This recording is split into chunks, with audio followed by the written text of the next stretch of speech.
Oke, kita lanjut tentang Indonesia gelap dan kabur aja dulu dan brain rot ya.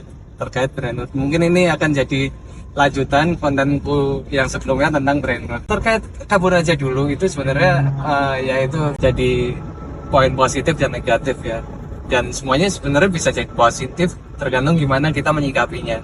Cuma ada satu menteri yang mengatakan, nah kalau teman-teman berpikir untuk pindah ke luar negeri saya malah meragukan nasionalisme kalian. nasionalisme itu belum tentu kita harus tinggal di Indonesia loh. Bisa jadi kita tinggal di luar, kita mengambil ilmu atau kita belajar banyak hal dari teknologi, dari cara pengelolaan makan, cara pengelolaan sumber daya alam. Justru kalau misalkan kita tetap di sini, kita merasa nyaman di sini, kita nggak ada pembelajaran atau kita ada studi abroad di luar, ya justru kita akan stuck kayak gitu.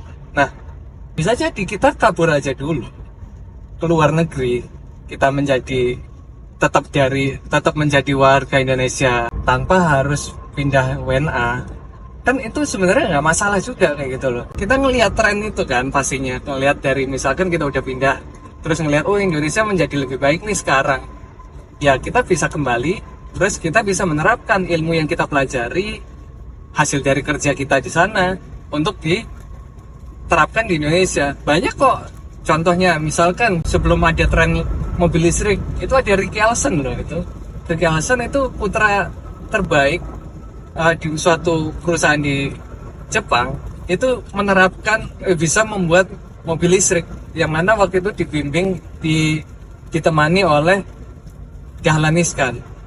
Nah tapi setelah masuk Indonesia, padahal dengan produknya udah mau selesai, mobil listrik nggak lulus emisi, kan nggak make sense gitu loh. Tapi uji komisi namanya, kalau misalkan kita ngelihat lah sekarang mobil listrik udah di mana-mana. Nah kalau misalkan seperti itu, berarti semuanya itu nggak lulus uji emisi dong, kan kayak gitu. Nah, yang kembali lagi menyikapi tadi terkait Indonesia gelap, kabur aja dulu. Ya, saya balik nanya, justru Pak Menteri, nasionalisme Anda kayak gimana dengan keadaan Indonesia seperti ini? Menganggap Indonesia mana yang gelap? Siapa yang merasa gelap?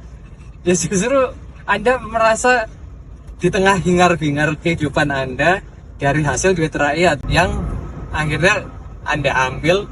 Akhirnya ya begitulah. Kalau misalkan di Islam kita dijelaskan kalau misal kita mendapatkan duit yang panas, ya hidup juga, uangnya juga nggak akan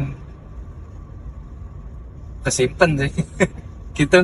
Mungkin menyikapinya itu mungkin agak ngalur ngidul ya, tapi terkait hal itu insya Allah bisa mewakili ya. Untuk terkait nasionalisme, saya mendukung orang yang bisa kerja di luar selama itu Anda punya skill, Anda punya kompetensi, Anda bisa menghasilkan di sana. Kabur aja dulu, itu adalah hal yang terbaik, yang mana nanti saya harapkan teman-teman yang udah kerja di luar itu ilmunya bisa diterapkan untuk bisa mendidik Indonesia menjadi lebih baik, sehingga angan-angan kita, tujuan kita Indonesia Emas tahun 2045 itu masih bisa ada harapan ya, ada secercah harapan dari teman-teman yang kabur aja dulu ini.